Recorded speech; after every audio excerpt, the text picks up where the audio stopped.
pessoal, tudo bem? Eu sou a Carolina Guimarães, CEO da Uidu Entretenimento, uma produtora na área da cultura digital que vem inserindo no mercado hoje a linguagem cênica que aqui chamamos de e-teatro. Mas antes de eu falar um pouquinho dessa linguagem, deixa eu me apresentar. Graduada em artes cênicas e com especialização em cinema, eu sou oficialmente diretora de cinema e teatro, mas também realizo trabalhos de produção executiva, direção de fotografia e roteiro. E nessa de se reinventar, acabei virando empreendedora da startup Uidu. Mas o que é e-teatro? Não é teatro online? Como é que foi que surgiu tudo isso? Vamos começar do começo. Com a paralisação do setor cultural, milhares de artistas recorreram às famosas lives. E é claro que o teatro acabou saindo das velhas tábuas de madeira e invadindo as telas digitais. Mas enquanto muitos estavam preocupados em validar se isso era ou não um teatro, eu me perguntei, por que não? É claro que eu entendo a conexão que existe no presencial, aquela magia que acontece entre o artista e o público. E que teatro filmado não afeta e não conecta. Pelo menos não o teatro de registro que a gente conhecia até 2020. Como unir o cinema ao teatro de forma a estabelecer uma conexão entre o artista e o público, mantendo a individualidade de cada linguagem? Foi a partir dessa questão que surgiu o e-teatro. E assim, abrimos os arquivos dos grandes mestres que já brincaram com esse hibridismo de alguma maneira. Sim, o teatro já foi para as telas e o cinema também já virou teatro algumas e algumas vezes. Essas são algumas referências que dialogam fortemente com a nossa pesquisa. Analisamos como foi pensado a encenação, a adaptação dramatúrgica, fotografia, as características presentes de cada linguagem, como elas somam para se contar a história, como foi a aceitação dos artistas e como se estabeleceu a troca com o público na época e como afeta o público hoje.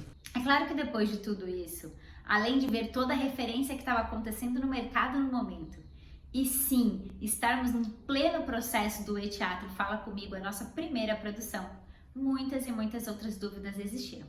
Mas a gente deu um jeitinho de fazer uma primeira definição do que é e-teatro. E o que é e-teatro? É a união de linguagens artísticas com a tecnologia que tem como objetivo estabelecer a conexão entre o ator e o público, de forma que a história contada seja uma experiência para o espectador. A bola do jogo também tá com quem assiste. E abram as cortinas!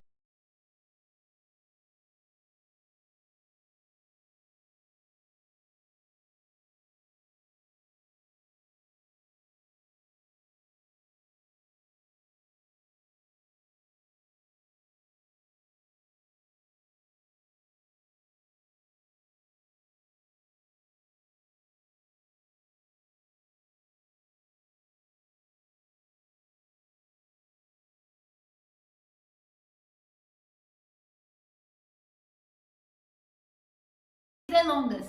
Abre aí o bloco de notas do seu celular e vamos ao passo a passo de como pensar e criar o seu e-teatro. E não se preocupe, a ordem dos fatores aqui não altera muito o resultado. O importante é ter tudo isso na cabeça na hora da criação. Definir a estrutura tecnológica que você vai usar é fundamental.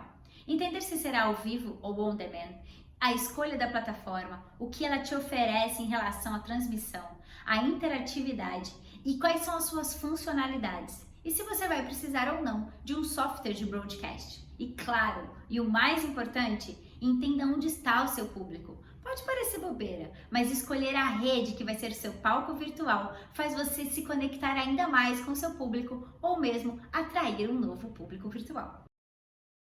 Primeiro, defina se você vai fazer uma adaptação de uma dramaturgia existente ou criar uma história original. Depois, tente visualizar como você vai contar essa história junto com as capacidades que a tecnologia que você escolheu te oferece. E uma dica importante, como se trata de uma nova linguagem dentro de um novo espaço, ainda esbarramos em nuvens nebulosas sobre o que diz respeito aos direitos autorais dos autores e das músicas. Então, veja se não vale a pena dar uma chance aos novos dramaturgos e até a criação de trilha sonora. Mesmo que seja uma adaptação de uma dramaturgia existente, escreva o storytelling e teste através de ensaios com base em improviso. Depois, aprofunde esse storytelling e transforme num argumento. Ensaie um pouco mais. Teste a tecnologia no contar da história, a relação dos atores com a câmera e com o público por trás dessa câmera, mesmo que a interatividade durante a sua peça seja de forma passiva com o espectador. E aí sim, você fecha a sua dramaturgia. Outra dica importante. Para você que está acostumado a escrever para o teatro, leia roteiros de cinema. Isso vai te ajudar a traduzir as imagens para o texto, o que facilita na criação da fotografia. O e-teatro possui uma relação direta com a câmera e com a tela. São elas que vão conduzir o olhar do espectador. Assim, a imagem e a fotografia contam a história, comunica, afeta e se conecta com quem está do outro lado. Assim, esta função cinematográfica é fundamental nessa nova linguagem. Vai além do REC e de câmeras posicionadas em diferentes direções. O diretor precisa saber o que vai para a tela. Então, aproveite e utilize do storyboard, que dá para você ter uma visualização do espetáculo e da história que está sendo contada, o que facilita também para a edição e montagem ou até mesmo para as transmissões ao vivo. Aqui engloba sim toda a parte de cenografia e figurino que estamos acostumados no teatro, mas é preciso entender como ela está se dialogando com a câmera, os planos cinematográficos para que essa arte esteja presente e comunique. Mas é nessa área aqui que também envolve uma das partes que eu mais gosto, a tecnologia, a computação gráfica, motion design, 3D, animação e por aí vai, deixa a sua imaginação rolar, porque além de te oferecer novas possibilidades, ela ainda pode baratear o custo da sua produção. Interatividade. Ela pode acontecer de duas formas, de forma passiva ou de forma ativa. Na forma passiva, ela faz o espectador ser o observador dessa história. E aí é que entra a jogada. A gente tem que tomar muito cuidado. Afinal, a câmera passa a ser a ponte com esse espectador. E não estou falando só das imagens escolhidas ou dos planos cinematográficos. Estou falando principalmente da relação do ator com essa câmera. Ele precisa saber que ele está atuando através da câmera para quem está do outro lado. Aí sim, esse jogo funciona. E o segundo, de forma ativa, que já vem sendo explorada no mercado por alguns grupos que criaram as suas histórias inspiradas em grandes jogos de investigação, passando a bola total para o público definir o que acontece durante o espetáculo. O que nos abre a porta para explorar o mercado da gamificação, levar a linguagem do videogame e a interatividade que esses jogos oferecem para a dramaturgia e encenação do e-teatro. E por fim quem vai levar a história para dentro do computador? A internet aqui é primordial, então na medida do possível, volte a usar o velho cabo de rede.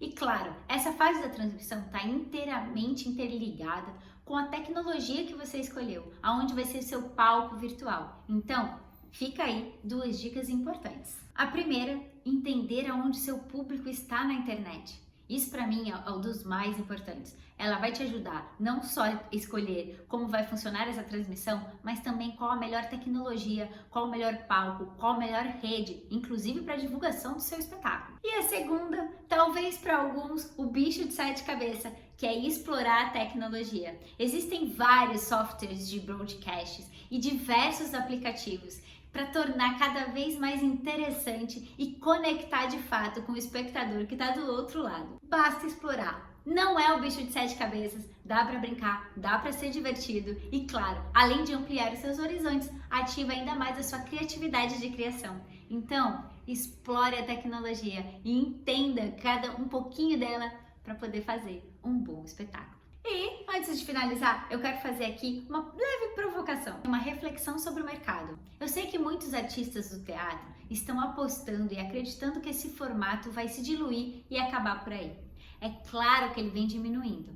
E é óbvio, a gente estava morrendo de saudade do presencial e do velho mundo que nos foi arrancado. Mas, o fato é que tudo isso acelerou o que veio para ficar, o mundo digital. E o entretenimento que não estiver 100% na tela estará no formato híbrido. Aí entra o desafio que eu proponho para você. Como criar uma experiência que, apesar de diferente, seja tão prazerosa e interessante no presencial e no digital ao mesmo tempo. Afinal, não dá mais para ser só uma exibição de tela. Enfim, chegamos ao final deste vídeo e eu espero que ele realmente tenha te afetado aí de alguma forma, a ponto de abrir um pouco mais a sua cabeça para esse formato do digital. Me coloco à disposição para a gente trocar mais um pouco e deixo aqui as minhas redes sociais.